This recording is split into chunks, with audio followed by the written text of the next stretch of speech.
살아계신 하나님 아버지, 하나님의 생명을 우리에게 허락하셔서 오늘도 한 날을 시작함에 있어 기도함으로 깨어 시작하게 하심에 감사를 드립니다. 하나님, 주께서 우리에게 허락하신 이 생명, 이 육체, 이 영혼, 우리의 마음 온전히 하나님의 것임을 다시 한번 고백하며 내 하루의 삶을 통하여서 하나님의 영광이 어떻게 드러날까? 주의 성령의 전으로서 거룩한 삶을 살아갈 수 있도록 늘 깨어 기도하며 하나님의 말씀에 순복하며 살아가는 저희들 되게 하여 주옵소서. 우리의 몸과 우리의 마음이 다 내 것이 아님에 하나님의 것임에 그 사실을 오늘도 가슴속 깊이에서부터 깨달으며 내게 건강을 허락하셨으면 그 건강으로, 내게 물질을 허락하셨으면 그 물질로, 내게 자녀를 허락하셨으면 그 자녀로 하나님의 영광으로 사용되기에 부족함이 없도록 하나님께 온전히 맡기며 나아가는 저희들 다 되게 하여 주옵소서. 말씀에 순종하며 나아갈 때 하나님의 영광이 나타나게 하시고 우리의 삶 가운데 그리스도 예수의 아름다운 일들이 풍성하게 드러나게 하여 주옵소서. 모든 말씀 예수 그리스도 이름으로 기도드립니다. 아멘. 오늘 사도 바울은 그리스도인의 자유에 대해서 이야기를 합니다. 그리스도인들에게 자유가 허락되어 있는데 오용하지 말아라. 함부로 사용하지 말아라. 그리스도인의 자유를 함부로 사용하지 말아라. 그리고 특별히 음행에 대해서 경고를 합니다. 음행의 본질을 바로 알아야 된다. 육신으로 행하는 죄가 무엇인지를 바로 알아야 된다. 이렇게 말하고 있습니다. 고린도 도시가 우리가 잘 아는 것처럼 그때 당시 굉장히 큰 도시였습니다.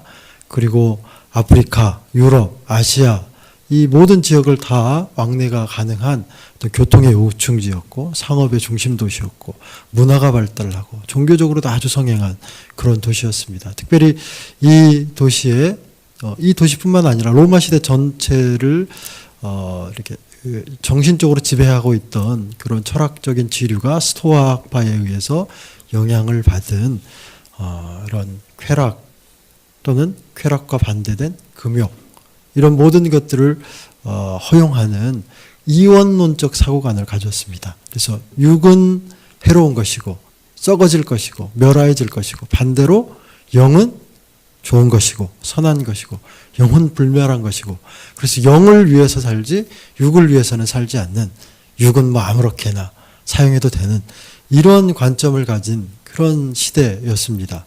고린도 시대, 고린도 교회의 사람들이 역시 그러한 세계관을 많이 가지고 있었던 사람들이죠. 그래서 12절에 보면 바울이 말합니다. 모든 것이 내게 가하다. 모든 것이 가하다.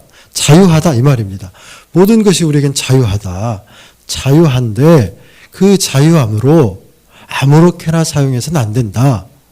고린도 사람들을 바라보니까 자유함을 가지고 남용하며 사는 겁니다. 육신을 아무렇게나 사용하는 겁니다. 오용하는 겁니다. 그 모습을 보면서 바울이 말하는 겁니다. 우리가 모든 것이 가하지만 모든 것이 다 유익한 것이 아니다. 유익한 것이 아니다. 내가 할 수 있는 것들이 모든 걸 다 할 수 있다 손 치지만 그러나 그것이 다 좋은 것이 아니다. 선한 것이 아니다. 유익한 것이 있다. 유익하지 않은 것도 있다. 이런 이야기를 하고 있습니다. 그러면서 13절에 말하죠. 음식은 배를 위하여 있고 배는 음식을 위하여 있다. 우리의 몸이 음식을 위하여 있지만 밑에 뭐라고 나오죠? 몸은 음란을 위하여 있지 않다. 우리의 몸이 단순히 음행하는 것으로만 그렇게 필요한 것이 아니다. 그렇게 사용해서는 안 된다. 다른 이유가 있다. 우리의 몸이 다른 유익하게 쓰여야 할 곳이 있다라는 사실을 이야기하고 있는 겁니다. 그러면서 그 이유에 대해서 이렇게 말합니다. 14절에 하나님이 다시 살리셨다. 하나님이 다시 살리셨다. 15절에 너희 몸이 그리스도의 지체이다. 이렇게 말합니다. 또 17절에 주와 합한 한 영이다. 18절에도 있죠. 18절에는 다른 죄는 몸 밖에서 있지만 음행하는 죄는 자기 몸으로 짓는 거다. 19절에는 성령의 전이다. 20절에는 너희 몸이 값으로 산 것이다. 이렇게 이제 이야기를 하고 있는 겁니다. 여러분, 우리가 우리의 몸이 하나님께서 우리에게 허락하신 하나님의 거룩한 성전임을 아는 것이 이게 은혜이고 축복입니다. 행복한 삶을 살기 위해서 가장 필요한 인생의 중요한 가치는 내가 무엇을 위해서 살아가고 있는가, 이 사실을 바르게 깨닫고 그렇게 살아가는 거죠. 내 삶의 가치와 목적을 바르게 깨닫지 못하고 깨달았다고 하지만 그렇게 살아가지 못한다면 그것은 행복한 삶이 될 수가 없는 겁니다.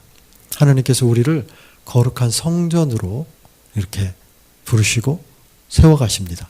그 사실을 알고 깨닫고 그 깨달은 바대로 나의 삶을 온전히 하나님께 맡기면서 살아가는 것이 중요합니다. 오늘 말씀에 보면 18절에 음행을 피하라, 음행을 피하라, 이런 이야기를 하고 있습니다. 고린도 교회에 음행이 횡행했습니다. 이유는 아까 말씀드린 것처럼 고린도 교회에 고린도라고 하는 도시에 수없이 많은 사람들이 모이고 그곳에서 다양한 문화들이 경험되는데, 특별히 이 아크로폴리스 산에 이 거대한 신전이 있었고, 여기에 성전 창기가 1000여 명이나 이렇게 존재했었다고 합니다.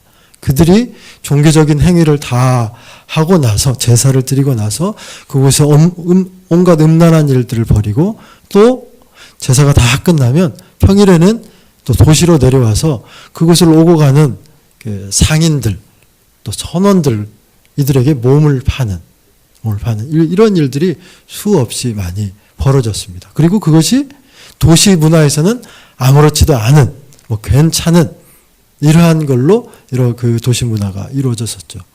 그리고 고린도 교회 안에 들어온 고린도 교인들이 그러한 것에 대해서 스스로가 경험을 했고 그것이 아무런 문제가 되지 않는다라고 하는 그 생각을 가지고 여전히 교회를 다니고 있었던 겁니다. 무슨 말씀인지 이해가 되시죠? 과거에 자신이 가지고 있었던, 예수 만나기 전에 자신이 가지고 있었던 그 시대와 그 문화와 자신의 어떤 그런 관습들, 옛 습관들을 하나도 버리지 않고 내가 예수 믿는다고는 하지만 그것은 고스란히 가지고 있으면서 예배는 계속 드리고 있는, 교회는 계속 다니고 있는 이러한 일들이 벌어지고 있었던 겁니다. 음행하는 일들이. 그래서 바울이 이야기하는 겁니다. 음행을 피하라. 음행을 피하라. 너희 몸을 함부로 사용하지 말아라. 너희가 뭐든지 할 수 있는데 뭐든지 다 유익한 것이 아니다. 왜 그렇게 함부로 사용하느냐? 하나님께서 너희의 몸을 그리스도 예수의 핏값으로 사시지 않았느냐? 이렇게 말하는 겁니다. 핏값으로 샀다라고 하는 것이 우리는 쉽게 이야기하고 쉽게 들리지만 그 결코 쉬운 것이 아니죠. 그리스도 예수와 나를 동등하게 지금 이야기하고 있는 겁니다. 우리는 미약한 인간 존재에 불과하고 죄인에 불과하지만 하나님의 아들이신 예수 그리스도는 말처럼 하나님의 아들이십니다. 하나님이십니다. 하나님의 아들을 죽이셔서 우리를 사셨다는 겁니다. 동등한 가격을 매기셨다는 겁니다. 그럴 수 없는 존재인데 우리를 값으로 사셔서 하나님의 전으로 삼았다, 이렇게 말씀하고 있습니다. 그렇다면 내가 하나님의 성령의 전임을 우리가 믿고 있고 확신하고 거하고 그렇게 믿고 살아간다면 내 안에 오늘 내가 살아간 내 안에 하나님의 성령이 거하고 있는지 살펴보시기를 바랍니다. 우리가 기도하는 이유는 우리의 육신의 건강임, 우리의 자녀들의 또 잘되는 것, 또 이런 모든 것들, 우리가 이 땅에서 살아가면서 필요한 모든 것들을 하나님께서 채워주십시오, 이렇게 기도하죠. 당연한 겁니다. 구해야 됩니다. 그런데 한 가지 질문을 하고 답을 해야죠. 하나님 나를 건강하게 하시면 그것 가지고 뭐 하려고? 이 질문이 있어야 됩니다. 하나님 나를 오래 살게 하시면 내가 오래 살아서 무엇 하려고? 하나님 내게 물질을 많이 주셨는데 그 물질을 가지고 내가 뭐 하려고? 하나님 나에게 자녀들을 주셨고 자녀의 축복을 허락하셨는데 그거 가지고 뭐 하려고? 우리는 이 질문을 끊임없이 해야 됩니다. 하나님 내게 남들 주지 않은 건강 또는 반대로 하나님 다 남들에게 건강 줬는데 나에게는 건강을 안 주셨는데 그렇다면 그 건강 주지 않은 이 몸으로 무엇 하려고? 우리는 이 사실을 늘 하나님 앞에서 묻고 답을 얻고 그리고 내 안에 하나님께서 이 허락하시는 하나님의 놀라우신 하나님의 역사를 이루어가는 일에 확신을 가지고 내 안에 성령이 계시지. 나를 하나님께서 그리스도 예수의 피값으로 사셨지. 나를 통하여서 하나님의 영광을 드러내기 위해 부족함이 없게 하셨지. 이 사실을 확신하고 믿고 살아가야 된다는 것입니다. 내가 내 안에 내가 이렇게 죄가 많은데, 내가 이렇게 가진 것이 없는데, 이런 나약하고 그런 부끄러운 모습으로 살아가는 것이 아니고, 내 안에 성령이 계심으로 하나님의 모든 맡기신 일들을 내가 오늘도 감당할 수 있지, 감당해야지, 이러한 결단과 도전으로 살아가야 된다는 것입니다. 바울은 지금 고린도 교회에 그러한 사실을 이야기하고 있고 또 오늘 우리에게 이야기하고 있는 겁니다. 여러분, 오늘 우리의 삶이 하나님의 성령이 거하시는 성령의 전임을 반드시 기억하고 확신하고 내 몸과 안팎으로 이렇게 절제하고 다스리고 하나님의 도우심을 구하며 나아가는 저희들 되기를 바랍니다. 어느 목사님이 이런 말씀하신 거를 제가 들었습니다. 당신들끼리 인사를 할 때 한 지인분이 이렇게 말씀하신다. 묻는다고 합니다. 인사가 안녕하십니까? 식사하셨습니까? 이게 아니고 성전 관리 잘하고 있습니까? 이렇게 인사하는 거라고 제가 들었습니다. 당신의 몸과 마음을 잘 관리하고 있습니까? 이런 겁니다. 오늘 한 날 우리가 말씀과 기도로 깨어서 시작하는 오늘 하루가 마치는 그때까지 하나님의 말씀과 기도로 거룩해져서 하나님의 성전을 잘 관리하고 하나님의 영광이 풍성하게 드러나는 한 날 되기를 축복합니다. 기도하도록 하겠습니다. 하나님 아버지, 우리를 그리스도 예수의 피값으로 사셔서 주의 성령이 거하시는 성령의 전으로 세우셨는데 오늘 한 날 우리의 육신과 우리의 본성을 쫓아 살아가는 것이 아니고 하나님의 뜻을 따라서 하나님의 성령의 인도하심을 따라서 살아가게 하여 주옵소서. 세상의 것들과 합하여서 우리의 몸과 마음을 더럽히는 것이 아니라 그리스도 예수와 합하여서 온전히 하나님의 영광이 드러나는 복된 모든 올평동산의 성도들로 힘있게 살아가게 하여 주옵소서. 모든 말씀 예수 그리스도 이름으로 기도드립니다. 아멘.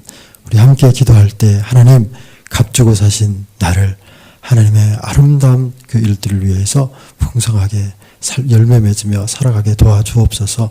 성령이 거하시는 전임을 확신하며 성령의 인도하심을 따라 살게 하여 주옵소서. 기도하겠습니다. 교회를 위해서 기도하시되 당회가 지속되고 있는데 매 당회 때마다 하나님의 은혜가 풍성하게 넘쳐서 하나님의 뜻이 구하여지고 찾아지고 또 성도들의 유익을 위하여서 그렇게 아름답게 이루어지는 당회 되게 하여 주옵소서. 지혜를 주십시오. 성령의 인도하심을 받게 하여 주십시오. 기도해 주시기를 바랍니다.